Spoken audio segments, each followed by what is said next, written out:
नमस्कार साथियों, स्वागत है आपका अपने चैनल मिस्टर एसबी कॉलेज पर।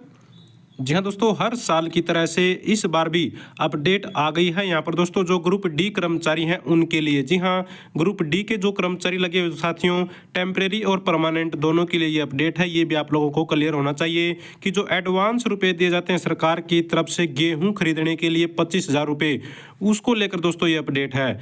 हर साल साथियों ग्रुप डी कर्मचारियों को जैसे दीपावली का बोनस मिलता है, ठीक इसी तरह से 25,000 रुपये एडवांस दिए जाते हैं सरकार की तरफ से, और इन 25,000 रुपयों को दोस्तों फिर किस्त वाइज काट लिया जाता है उनकी सैलरी से। यानी कि परमानेंट कर्मचारी है तो उसको तो कोई परेशानी होती ही नहीं है, आप लोगों को पता है।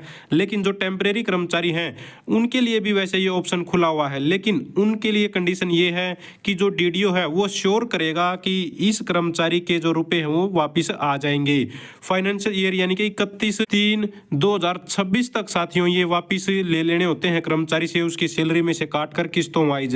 इस पर किसी प्रकार का कोई ब्याज वगैरह नहीं लगता। तो जो टेम्परेरी कर्मचारी की बात करें तो उस कर्मचारी का कार्यकाल दोस्तों रहा होना चाहिए। यानी कि मान लीजिए अब जैसे 31 तारीख से कार्यकाल उनका नया कॉन्ट्रैक्ट अगर बढ़ गया किसी का पूरे साल के लिए, तो वो कर्मचारी में भी पॉसिबल है कि उसको शायद मिल जाए। ये ऐसे तो ज्यादातर ये सुविधा पक्के कर्मचारियों के लिए ही है, कच्चे कर्मचारियों के लिए ना के बराबर ये इसमें चांस होते हैं। लेकिन अगर डीडीओ चाहे और श्योर करे डीडीओ कि भाई इसका कार्यकाल अभी बचा हुआ है और इसकी पेमेंट से, इसकी सैलरी से इस पेमेंट को वापस काट लिया जाएगा, जो सरकार को जो है नुकसान नहीं होगा, तो साथियों उसको ये जो है दे दिया जाता है। अगर आपका डीडीओ के साथ अच्छा बनती है या फिर डीडीओ श्योर कर लेता है कि इसके पैसे वापस आ जाएंगे। यहाँ पर आप लोग देख पाएंगे ये फॉर्मेट भर के देना होता है कर्मचारी को। इसमें भी इन्होंने बताया है वेदर परमानेंट और टेम्परेरी। इफ टेम्परेरी, यदि टेम्परेरी है, श्योरिटी में B furnished in the attached form. तो इस फॉर्म के साथ दोस्तों श्योरिटी भी जो है अटैच करनी है। वही श्योरिटी किस तरह की श्योरिटी है, हो सकता है कोई कर्मचारी अपनी गारंटी दे दे,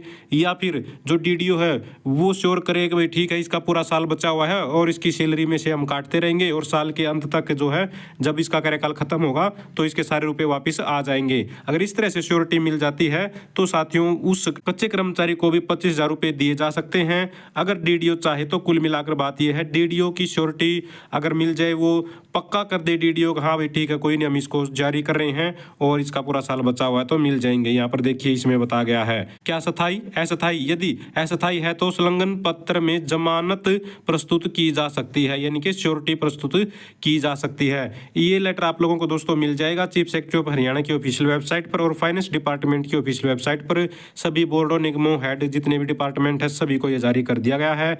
25,000 रुपये एडवांस है। ये टेम्परेरी कर्मचारी का भी इसमें जिक्र किया हुआ है। किसी को लाभ मिले न मिले अलग बात है, लेकिन ऑप्शन उसके लिए है जरूर। ये वो देख सकते हैं अस्थायी कर्मचारी के लिए जमानत पत्र, शपथ पत्र यहाँ पर इन्होंने दिया हुआ है। देखिए अस्थायी कर्मचारी के लिए जमानत पत्र, तो इसमें यहाँ पर नाम पता वगैरह लिखकर, नाम पद नाम हरियाणा सिविल सचिवालय का, स्थायी कर्मचारी जमानत, यानी कि स्थायी कर्मचारी की जमानत दिलवाई जा रही है, गारंटी दिलवाई जा रही है। उधारकर्ता का नाम यहाँ पर अपने एक स्थायी सरकारी कर्मचारी होना चाहिए जिसके हस्ताक्षर होंगे इसमें, यानी कि गारंटी कोई भी अगर देने के लिए तैयार है तो उस अस्थायी कच्चे कर्मचारी को भी ये 25,000 रुपये मिल सकते हैं। फिलहाल दोस्तों ये अपडेट आई हुई थी, आप लोगों को मिल जाएगी जैसे हमने बताया चीफ सेक्रेटरी ऑफ हरियाणा की वेबसाइट पर और यहाँ पर साथियों फाइनेंस डिपार्टमेंट की ऑफिशियल वेबसाइट पर। तो साथियों अभी के लिए ये अपडेट थी। अगर आप भी चाहते हैं हरियाणा में एजुकेशन से रिलेटेड आउटसोर्सिंग कच्चे कर्मचारी खबरें समय पर पाना तो चैनल को जरूर सब्सक्राइब करें, वीडियो को लाइक करें, दोस्तों साथ शेयर करें। Thank you very much.